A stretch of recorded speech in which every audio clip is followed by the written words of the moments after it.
गांधी परिवार एक ऐसे काले गंदे राज जिसे जानकर आप बेहैरान हो जाएंगे। गांधी जी को 3 गोली ही क्यों मारी? और गांधी जी को तीसरी गोली चलाने वाला नाथूराम नहीं बल्कि ये इंसान था। और नेताजी प्लेन एक्सीडेंट में मरने के बावजूद भी जवाहरलाल नेहरू के मृत्यु के दिन यहाँ वापस कैसे आ गए, सच्चाई आपकी रूह कपा देगी। नाथूराम गोडसे एक सच्चा देशभक्त या फिर एक आतंकवादी था जिसने 30 जनवरी 1948 को बिरला भवन में गांधी जी को गोली मारकर हत्या कर दी, जबकि वो खुद गांधी जी के आदर्शों को फॉलो करता था। फिर वो कौन सी वजह थी कि गोडसे को 3 गोली मारकर गांधी जी की हत्या करनी पड़ी, जिसमें से एक गोली किसी रहस्यमयी इंसान ने चलाई थी। गोडसे के मुताबिक गांधी जी की विचारधारा हिंदू विरोधी थी। गांधी जी बिना सोच विचार के मुस्लिमों का समर्थन करते थे। साल 1948 में गोडसे ने गांधी जी के हिंदू महासभा संगठन की तरह ही एक एंटी हिंदू डिस्क्रिमिनेशन कैंपेन को लीड किया, जिससे गोडसे को 1 साल की सजा हुई, जिसके बाद से ही गोडसे गांधीवाद से एक सेक्युलरिस्ट बन गए। गोडसे का मानना था कि धर्म के आधार पर किसी को भी विशेष अधिकार नहीं मिलना चाहिए। गांधी जी ने जिन्ना और अली ब्रदर्स को काफी छूट दे रखी थी, जिसका कुछ मुस्लिम नेताओं को बहुत फायदा मिला और खिलाफत आंदोलन की आड़ में पूरे देश के अंदर कई कत्लेआम हुए। हिंदू महिलाओं का बलात्कार किया गया, जबरदस्ती धर्म परिवर्तन कराए गए। गोडसे भारत पाकिस्तान बंटवारे को लेकर भी गांधी जी को ही जिम्मेदार मानते थे, क्योंकि साल 1928 में ही गांधी जी ने किसी दूसरे व्यक्ति की सलाह लिए बिना ही जिन्ना द्वारा रखे गए भारत पाकिस्तान बंटवारे के प्रस्ताव पर हामी भर दी। गांधी जी ने रिजर्व बैंक ऑफ इंडिया का भी बंटवारा कर दिया था। बंटवारे के पहले आरबीआई के रिजर्व्स में 375 करोड़ रुपए थे, जिसमें से 75 करोड़ पाकिस्तान को दिए जाने की बात कही गई। वैसे पाकिस्तान को 20 करोड़ बंटवारे के पहले ही दिए जा चुके थे, मगर बाकी की राशि न मिल पाने के कारण पाकिस्तान ने जम्मू कश्मीर और बाल्टिस्तान में भारी कत्लेआम मचाया, जिसके चलते नेहरू जी समेत कई बड़े नेताओं ने पाकिस्तान को बाकी बचे 55 करोड़ रुपए देने का विरोध भी किया। लेकिन वो गांधी जी ही थे जो पाकिस्तान को 55 करोड़ देने की जिद पर अड़े रहे और अपनी बात मनवाने के लिए उन्होंने भूख हड़ताल तक की, जिसके बाद आरबीआई को वो 55 करोड़ पाकिस्तान को ही देने पड़े। इसके अलावा गोडसे ने भगत सिंह, राजगुरु और सुखदेव को मिली फांसी के लिए गांधी जी को ही जिम्मेदार मानता था। खुद नेताजी ने भी इन तीनों क्रांतिकारियों की मौत पर गांधी जी के मौन साधे रहने पर सवाल खड़े किए, जिसके बाद से ही गांधी जी नेताजी सुभाष चंद्र बोस को अपना दुश्मन मान बैठी है। गोडसे ने मौत की सजा सुनने से पहले कोर्ट में बताया कि पिछले 32 सालों से गांधी जी ने जब मुस्लिमों के हक के लिए भूख हड़ताल करी, तभी उन्होंने ये सोच लिया कि अब समय आ चुका है कि इस दुनिया से गांधी जी के अस्तित्व को मिटा देना चाहिए। लेकिन गोडसे ने गांधी जी को 3 गोली ही क्यों मारी, इसको लेकर आज भी बहुत से तर्क मौजूद है। गांधी जी के शरीर में लगी 3 में से 2 गोलियां उनके शरीर के पार हो गई, जबकि 1 गोली उनके शरीर में फंस गई। लेकिन गोडसे ने खुद 2 गोलियां मारने की बात को कबूल किया, और ऐसे में उन्हें तीसरी गोली किसने मारी? क्या कोई और भी था जो गांधी जी को मारना चाहता था?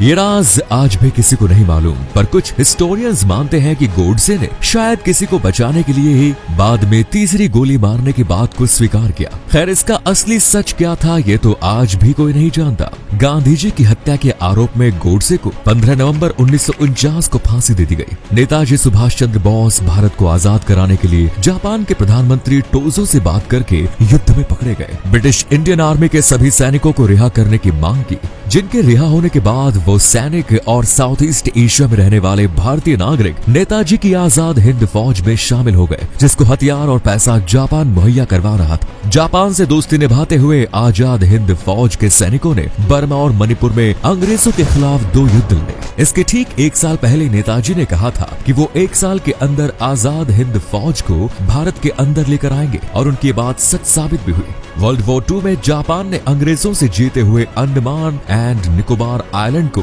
नेताजी को दे दिया, जिसके बाद नेताजी ने यहाँ पर आजाद भारत की स्थायी सरकार बनाई, जिसे जर्मनी, जापान, फिलीपींस और इटली जैसे कुल 9 देशों ने मान्यता दी। भारत के इस आजाद आइलैंड पर पहली बार भारत का तिरंगा लहराया गया, जहाँ के सबसे पहले प्रधानमंत्री थे नेताजी सुभाष चंद्र बोस। दोस्तों, यहाँ पर नेताजी की खुद की सरकार के साथ साथ एक बैंक भी था, जिसका नाम था आजाद हिंद बैंक, जिसकी खुद की करेंसी और स्टैम्प्स भी थे। नेताजी 1945 में ब्रिटिश सरकार पर हमला करने ही वाले थे कि ठीक उसके अगले दिन अखबार में खबर छपी कि जर्मनी का लीडर हिटलर मारा जा चुका है। इसी साल अमेरिका ने जापान के नागासाकी और हिरोशिमा पर अटैक करके उसे बुरी तरह पस्त कर दिया। जिससे जापान की इकोनॉमी बिल्कुल तहस नहस हो गई। जिसके बाद भारत को सपोर्ट करने वाले सबसे अहम लोग अब भारत के साथ नहीं बचे थे। नेताजी के लिए अब परिस्थिति बिल्कुल बदल चुकी थी और उनकी आजाद हिंद फौज भी समर्पण कर चुकी थी। जिसके बाद उन सभी सैनिकों पर लाल किले में मुकदमा चला। उसी दौरान 18 अगस्त 1945 के दिन नेताजी की रहस्यमयी प्लेन दुर्घटना में गायब हो गए।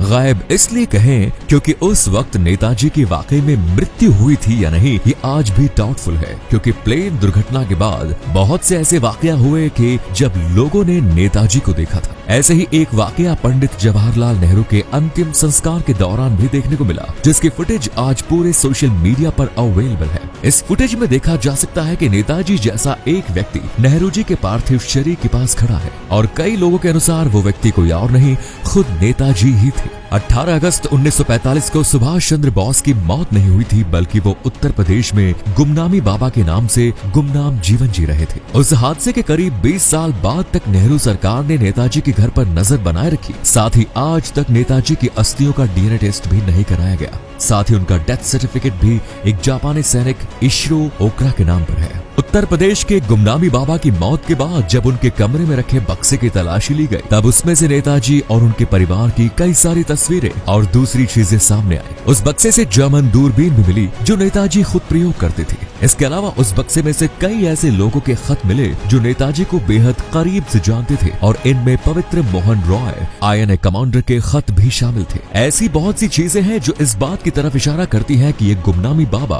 कोई और नहीं बल्कि खुद नेताजी सुभाष चंद्र बोस ही थे। इस बात से पर्दा उठाती है एक अमेरिकन रिसर्चर की रिपोर्ट, जिसमें उन्होंने नेताजी द्वारा लिखे गए कुछ खतों की जांच भी की और पाया कि गुमनामी बाबा और नेताजी की हैंडराइटिंग में काफी समानता है। भारत समेत दुनिया में बहुत से लोगों का मानना है कि नेताजी उस प्लेन क्रैश हादसे के बाद रूस में जिंदा थे और सरकार के अलग अलग अधिकारियों को उनके बारे में पूरी जानकारी भी थी। नेहरू की बहन उस समय सोवियत यूनियन की एम्बेसडर थी और रूस में जाने के बाद उन्होंने लोगों से कहा कि मैं एक ऐसे शख्स से मिली जिसे जानने के बाद शायद आपको उतनी खुशी ना मिली हो जितनी आजादी के समय मिली थी, और इस व्यक्ति का नाम सुनकर आप हैरान हो जाएंगे। खैर, इससे पहले कि वो अपना भाषण पूरा कर पाती, प्रधानमंत्री नेहरू ने उन्हें रोक दिया, क्योंकि नेताजी और नेहरू का रिश्ता जैसा दिखता था असल में वो वैसा नहीं था। साल 1999 में मुखर्जी कमीशन द्वारा ताइवान में हुए शोध के मुताबिक सामने आया कि नेताजी की मौत प्लेन क्रैश में होना संभव ही नहीं है। इस कमीशन ने इस बात का भी जिक्र किया कि ताइवान में 1945 में प्लेन क्रैश का कोई रिकॉर्ड असल में है ही नहीं।